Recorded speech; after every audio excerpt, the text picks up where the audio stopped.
just want to take Bass and kind of like ruffle his feathers a little bit, you know? I don't think he gets invited to a whole lot of parties. No, he is not the life of the party.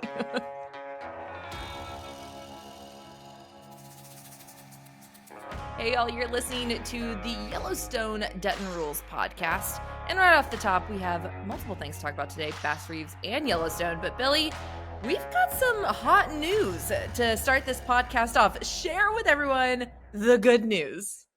Well, this week's most important thing doesn't really have to do with Bass Reeves or Yellowstone, but it has to do with, I guess you could say both, maybe. Uh, I'll get right to it. Most important thing is the strikes are over. The Screen Actors Guild strike has ended, which means Yellowstone pretty free to go forward with that timeline they set out that we talked about last week. The second half of season 5 will come in November 2024. It sounds like the 2 other related shows will come pretty soon after that. Still TBD on 1923. We haven't heard anything about the 4/6 show, which is very worrisome. And then if there's going to be more Bass Reeves, I guess it could kind of follow that. But everybody's getting back to work now. We're starting to kind of see a full schedule of releases for like network shows. So a lot of things already sort of lined up. And you got to assume as of maybe today, actors are back on set working.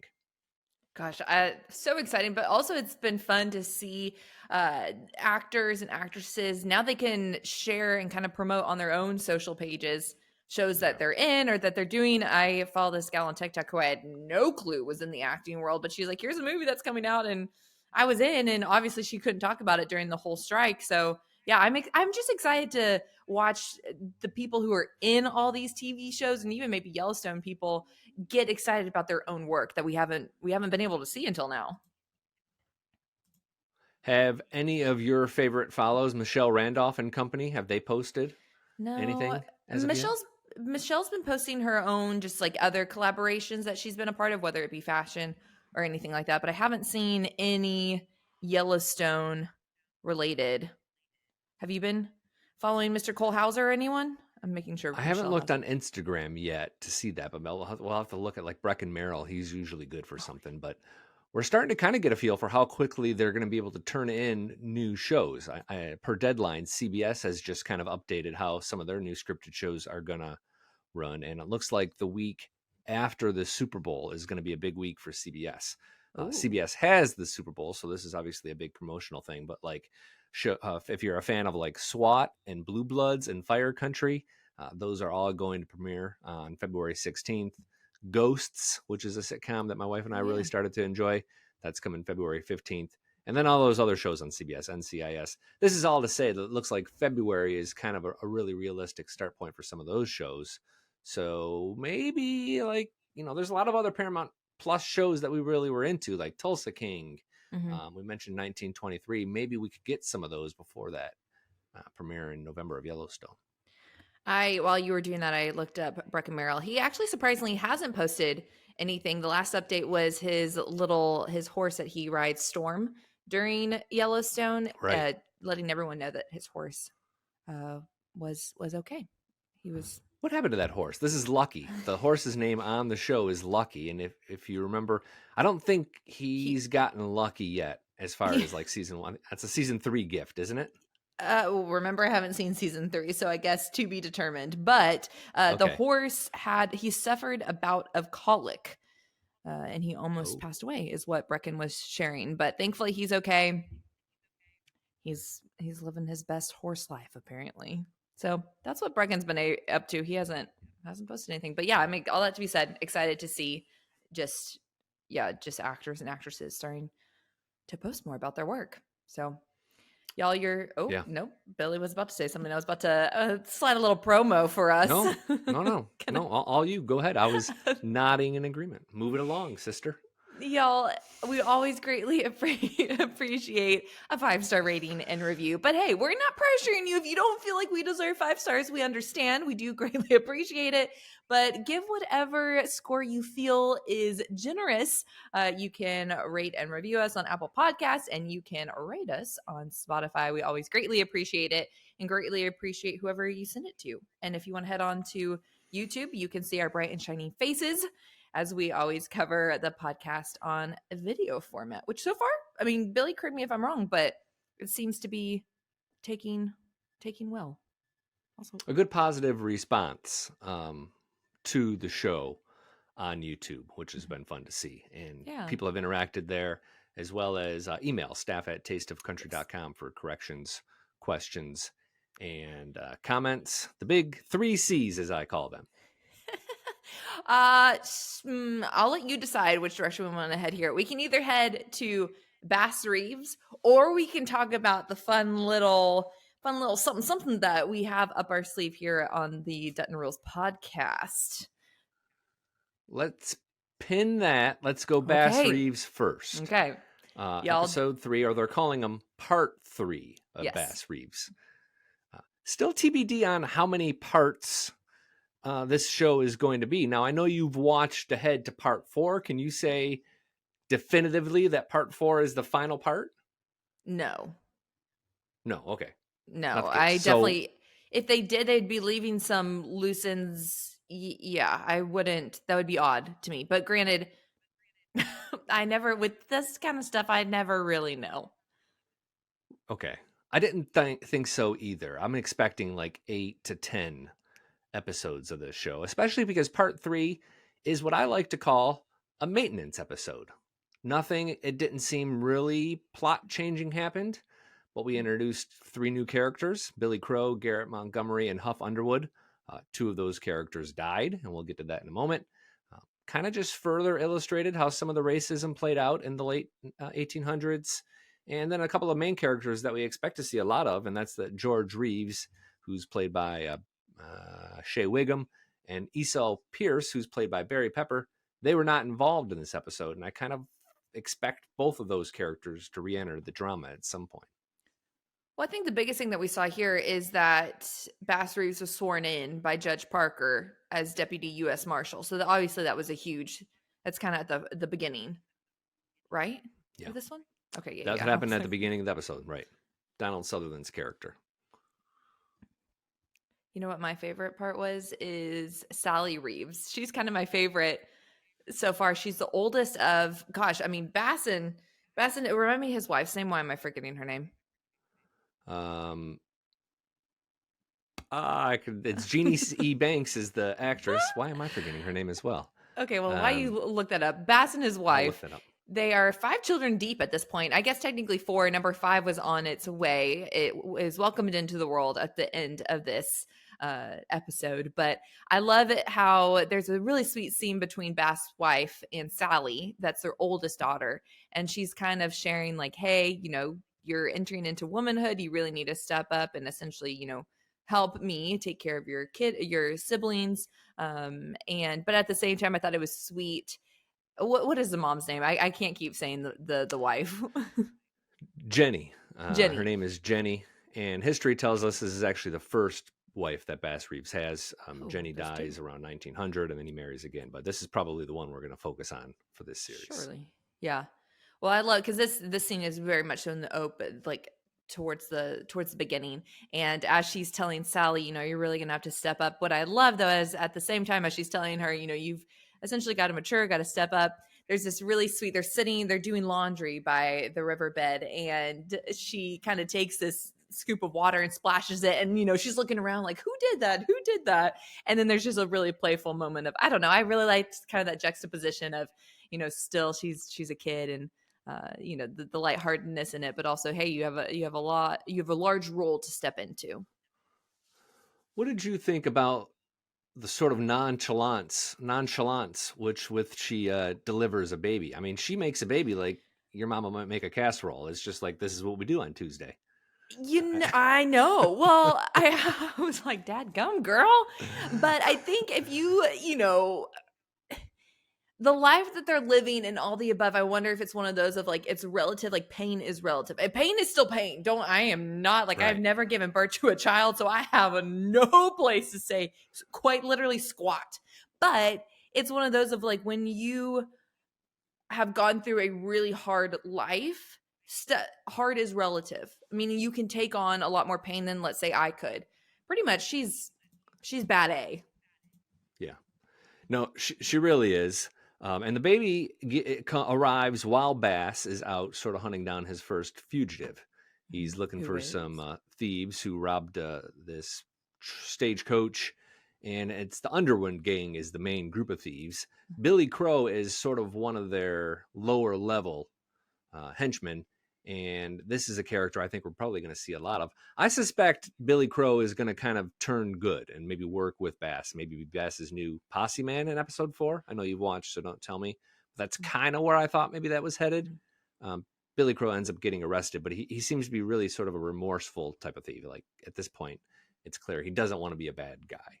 Yeah, he's a Cherokee outlaw, and I actually really I kind of like him. Yeah. I do too. Forrest Goodluck is the actor's name, and I don't know too much about him.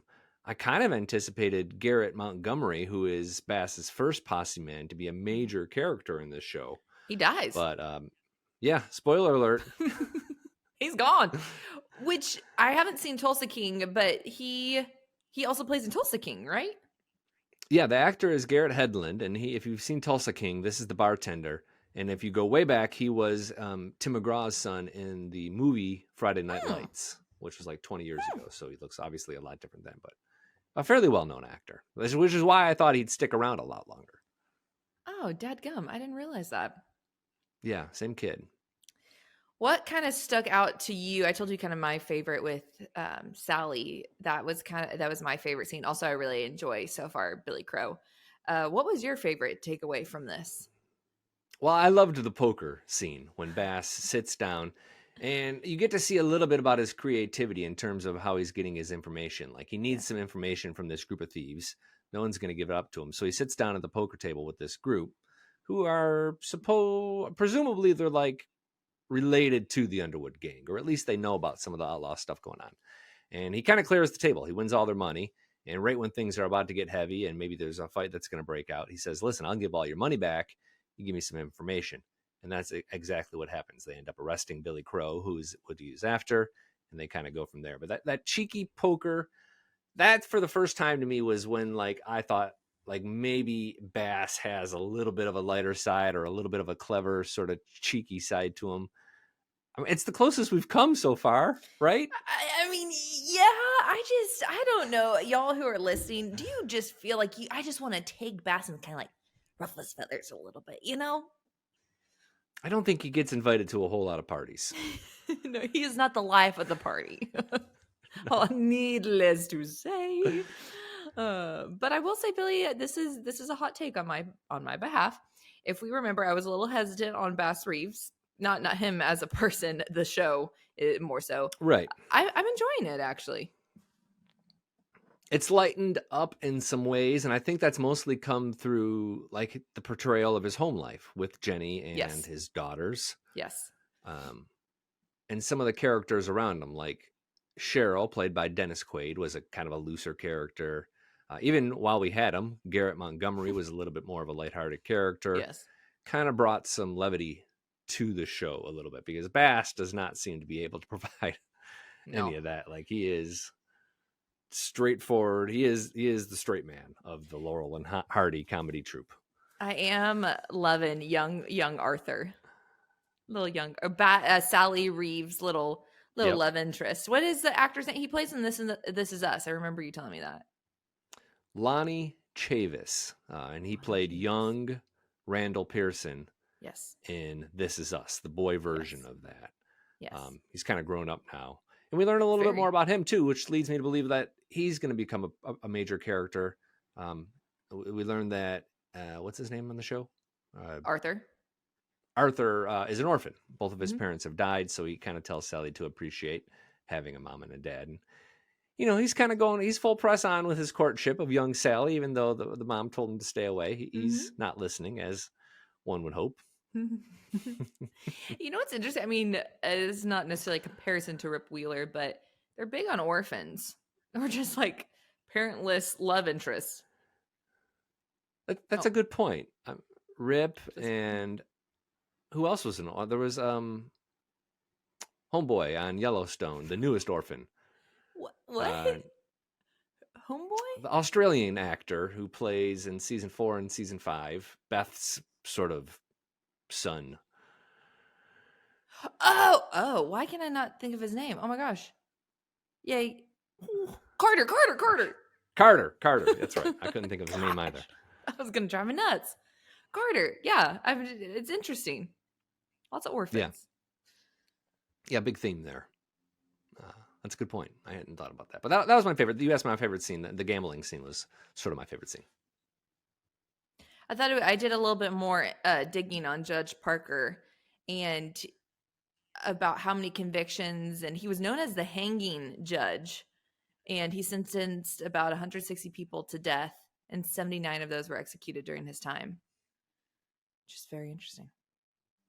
And at the end of part 3 of this, we see him sentence 2 men to death for murder or manslaughter or whatever crime is committed. And he does seem to be pretty merciless. Bass wants to give the one young boy a little bit of grace because the kid was starving, and the murder sort of stemmed out of that. But it's pretty clear that he's going to hang. How does he put it? How does Judge Parker put it? You're sentenced to death.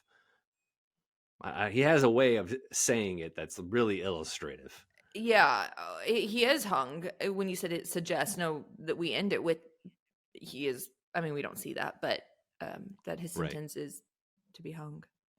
I feel like we probably will see it though. Oh, yeah, my stomach kind of turned at that. I hope not. Yeah, it feels like a show that's not going to shy away from it, but yeah, not a lot of action per se outside of just the establishing about how Bass Reeves goes about his business. That's why I call it a maintenance episode. I'm excited for episode 4 because I feel like we'll get kind of maybe back to some things that really change the plot. Maybe. We'll see. Okay, I guess not. I'll just read the Wikipedia recap and we'll see how we do. Well, y'all, can I now share the news before we transition into Yellowstone? Yeah, exciting news. We teased this last week, but now it's available. But go ahead, Addison, and I will jump in as needed. Y'all, we have Yellowstone Dutton Rules merch, baby. It is a t-shirt. Billy is currently holding it up. It comes in 3 different colors: olive, slate, or charcoal, and white. For those who are just listening to the podcast, wait, Billy, can you hold it up so I can read it? Oh. Thank you. It's a picture of Rip, and it says train station tours Yellowstone, free shuttle since 1886. Check it out. tasteofcountry.com is where y'all can see it. We'll eventually have, I'm speaking this, this is on my end of things to do, but hopefully at some point we'll have it on our Instagram shop and TikTok shop. But for right now, you can go to tasteofcountry.com to search those, and I am pumped. And you can actually go to tasteofcountrystore.com if you want to see like the isolated. You can get there through tasteofcountry.com if you find the drop downs and you go to store that. But you can go to tasteofcountrystore.com and see that. Not only that shirt, but we have a couple of other more country music related shirts.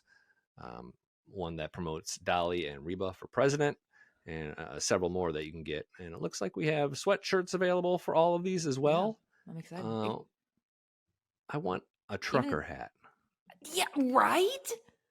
Yo, I'm a big trucker. I'd feel like if you said, what is the one thing that you couldn't live without, like clothing staple, I'd say I'm known for my trucker hats. I love a good trucker hat.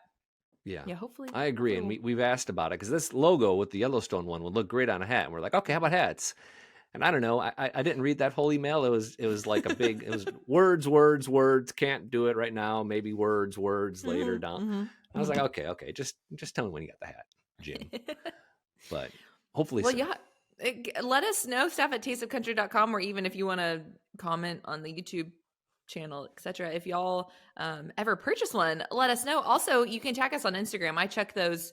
I'm always up to date with our DMs and stuff like that. So yeah, tag Taste of Country. It's a fun thing to see it out in the wild. So please do if you guys purchase. Yellowstone? Yeah, I'm ready. There was episode 4, Only Devils Left. Right? Yeah. This was a big episode. I thought a lot happened in this episode that was really pretty important. And I'll tell you what I thought was the most important thing in this episode. Okay. And it might surprise you. It was when Donnie Haskell failed to provide backup for Steve Hendon and Casey on that case they were kind of investigating off to the side there about the cattle degradation. That was super important for what's going to happen down the line. And I don't want to tell you why at this moment, but just remember that and Donnie Haskell's behavior overall, Okay. is that's going to kind of come circling back here before the end of season 2. My biggest thing was that Cassie Reed came into the picture. She's now Attorney General, and here's Jamie in the corner pouting like a puppy. Well, you got to give him a little bit of props for kind of showing up for like that meeting and like her coming to the dinner table. Like he's really swallowing his pride here. Yeah. With this Cassidy Reed. Like it was about as comfortable as maybe you could expect. You know what? I rolled. I was like, classic. A hot blonde bombshell is, of course, the next Attorney General. It's not some dweeby guy. Yeah, I do kind of wonder if like if they made a calendar of like the 12 hottest American attorney generals, like I feel like she'd probably be on the cover, don't you think? Like, Yeah. If they did something just to kind of support the local fire departments, like what like one may do. We're dating ourselves now because no one makes those kind of calendars, but you know what I mean. Like you saw them in like the center council or the center of the areas of the mall. Oh yeah. I was like, where are we headed, Billy? Where are we headed? Pull up. Yeah. No, I'm not going to go any further with that, but yeah, she's a good looker. But she's a little bit of a don't worry about it. Okay. That's good to know. I can't recall what ends up happening to her. But she's just a don't worry about it. Yeah, a little bit. This is the one I do admit I watched this before we headed into CMA Awards and stuff like that. So I did take notes. So I want to make sure that it was the correct episode. This is the episode where Casey, Rip, and Jamie, they go out to the ranch. Or I don't know if Jamie's actually there. But Jimmy sees the cows looking funny, bloated. They realize that the clover is all over the place. That shouldn't be there. And they start losing. I mean, truly, their cattle start dropping like flies. Deadly to the cattle. Hundreds of cattle are killed, and John and the team kind of figure out what have happened, and they're spot on. They think Dan Jenkins or Tom Rainwater is responsible, but they're still sort of investigating that. Can you explain? I wrote down, so during all of this, so I don't remember why Jamie's in John's office, but he pretty much, in rummaging through, he's trying to find something for John. And in finding something for John, he finds that John put the ranch in a trust. Can you explain to me why that makes Jamie upset? Because he's not in the trust. Okay, gotcha. You remember John had Beth do it, and they wrote Jamie out of the trust. Okay. I couldn't completely remember. Yeah, I think that's the big reason there. There was a lot of legality stuff that sort of happened early in this episode that ends up kind of being important years later, but it was kind of difficult to sort of keep track on, just mostly because like all the legal stuff is so boring relative to like cows bloating and murder and some of the other things and the meth bros and everything. It's you almost forget about it, but it's really critical to the plot, I think. Well, I think what's interesting is you also, in that scene, you find out the ranch hasn't made a profit in 6 years. They haven't made a profit on the ranch in 6 years. That's a long time. Yes. And that underscores sort of this sense of urgency for which John is working to kind of get that turned around or make sure the ranch is secure in the hands of his kids. And also why like the threat of like a development is so immediate, because if his taxes go up, he's not going to be able to pay those taxes. So he has to take extreme steps to prevent that from happening, and kind of, it explains his methodology a little bit in doing things like moving the river and some of these things. I found really funny and almost eye-rolly is the fact that the Dutton family, so Cassidy Reed comes over. She's now the new Attorney General. They have her over for dinner. And the fact that the Duttons have very assigned seating still as, let's say the 30-plus year olds, it really made me cackle. Of like, Beth has her spot, Casey, everyone has their spot at the table, and you don't think about going somewhere else. It seems to be just Beth's deal, doesn't it? Well, when Jamie went to go sit, so Beth, being the person that she is, she tells Cassidy, here, you can sit here, aka Jamie's spot, or quote unquote his spot. And so then Jamie, he was going to sit in Lee's spot. Is that what that spot, or was that Casey's spot? It was either Lee's spot or their mother's spot. Or maybe I'm not sure. Okay. And pretty much Beth says, "Don't you dare. You can come sit by me." Classic. Yeah. And then she's going to poke him with a knife, quite literally underneath the table. But he understood. I know that you're saying it's a Beth thing, but the fact that Jamie, when she's like, "Don't you dare," like, I think he understood. Like, he knew sitting there would be the space that someone else used to sit, aka Lee or the mom. See what I'm saying? Like, I think it might be a whole family, Right. like, underlying. It's weird, but whatever. Yeah. Do you guys at the Hager table, do you have assigned seating or a spot where everybody usually sits? No. We do. You do? Okay. It changes. I mean, it changes from time to time. Sometimes we'll just rotate to shake it up, but like night after night, I'll sit. I usually sit next to my youngest son, and then the other side of me is my middle son. And part of that's because I like to keep an eye on my youngest son. We space the kids about it. It's methodical because we want kids sort of spaced away from each other, so there's not any hijinks. But, well, and granted, all of us are like, my youngest brother's married, like, other one lives in New York, like, none of us are together anymore. But I'm trying to think of when we grew up. I mean, we had a round table, and no, we interesting. No, we just kind of sat wherever. But I do like that's kind of fun.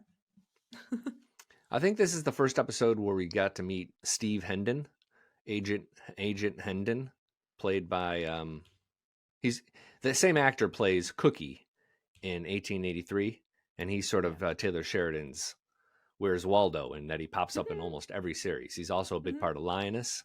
I'm blanking on the actor's name right now. Love that show. Yeah, Hendon is. I mean, let's just say it. He's an idiot. Like, he is. He has one great scene. He has a scene here where he just freaks out and kills the kid. And in a couple of seasons, he has another scene that's even worse, where he's just sort of a moron, but he has a badge and a gun. So I guess you have to respect him. But he ends up. I mean, it's a hot mess what happens on that ranch. That was a rough scene. I was like, "You idiot." And even Casey's like, "You idiot." Yeah. So what happens is Casey and Hendon are going to investigate different skydive locations because they believe a skydiving plane might be responsible for putting the bales of clover on the field. And they want to find out who it is. But they get pulled away because there's a case where they have to go investigate some dead cattle. And it's possibly wolves. They end up at a neighbor's ranch where the neighbor has been mutilating his dead cattle so he can get them paid back. This way an insurance bump can kick in. Well, while that's all happening, the neighbor's kid comes out with a shotgun, is like, "Don't you mess with my dad," and they're trying to talk him down, and Hendon's like, "Don't do it, don't do it." And you can just see him freaking out, and he ends up shooting the kid, and the kid gets killed, and it's just mad drama. And that's the scene where Sheriff Haskell hadn't responded to. Had there been a show of law enforcement, none of that would have happened, is John's point. And that didn't happen, and then ends up a teenager gets killed. It was ugly. You know what was a little bit more lighthearted and kind of made me laugh? So at the end of this episode, you see that essentially Casey and Monica make up. They have a little romance scene, if you will. I would say so. My favorite makeup is an understatement. They get it on. Well, this is my favorite part, and I genuinely laughed so hard. And so yeah, they have a moment, let's say, and they're both naked in bed, and here comes Tate. Yes. At the end of all this, kind of just like, "Hey guys," just kind of strolling in, like, nothing to see here. And it's like, okay, your parents are naked and you're just now in the middle of the bed, just like, "All right, Dad, you're home. Yeah. Great." I was like, what is happening? No, I would not. That would. Also, Monica has no problem just answering the door in a towel. Like, she's in her bath towel and she's just, well, let's just see who's at the door. That's true. I guess she didn't look through like people or anything. I didn't think about that. I suppose, but you would think she would sort of cover up. I mean, that has just a bad idea overall, I feel like. Unless you really want to surprise the Amazon driver. Ta-da! A pair of sweats. It did make me laugh at that Tate scene. I was like, "What? No." And Tate's just not phased. He's like, completely, tunnel vision, just, "Dad's home." I was like, there's so much happening in this moment that are just like, back away. So two other things that happened that are worth mentioning is that the reporter, Sarah, is trying to get a hold of Jamie. He sends her to voicemail, so that doesn't progress. But it's just a reminder that she's still out there with her story, and that has to be resolved. And the other thing is the Beck brothers, Malcolm and Teal Beck, show up at the Dutton front door and have a pretty intense conversation with John where they suggest partnering up to go against Dan Jenkins and Thomas Rainwater. John Dutton basically says, I'll take care of this myself.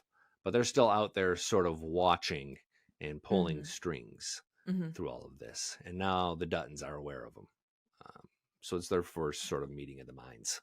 Pretty important as sort of we move forward episodes 5 and beyond this season. Yep. All righty. Should we head into Q&A? Well, trivia this week. Oh, sorry. Oh my gosh. I'm so sorry. Yeah. What was trivia last week? Oh no, we didn't do a trivia question last week. We forgot. Yeah, we did. Our bad there. We answered the one and then got moving on to something else. And got so excited. We forgot to answer. So it's the same trivia question that I had for last week. I'm going to answer. I'm going to ask this week. Okay, go for it. Staff@tasteofcountry.com is the place to answer trivia questions. And it's kind of a simple one, but maybe not. What does the sign outside the Yellowstone Ranch say? And I'm looking for the exact verbiage of that sign. I won't tell people I'm looking it up. Looking up is a little dangerous because you can find some false answers. Really? Yeah. Oh, okay. I think I know what it says. Anyways, I'm not going to give any clues. It's not a terribly difficult trivia answer, but as always, the first person to get the correct answer, either in the YouTube comments or via email at staff@tasteofcountry.com, will get their own moment of glory on the podcast next week. Oh, can I mention one more thing? Yeah. Sure. Just something to kind of note. Taylor Sheridan has this thing where the birds always have meaning. Okay. And we touched on this a little bit when Lee died and how there was a bird that appeared to John Dutton and seemed to sort of give him a message. Yes. Back in 1883, when Elsa dies, the same thing happens. Right before the scene where the teenager dies, it cuts overhead and you see a black bird, a hawk of some sort, flying over top.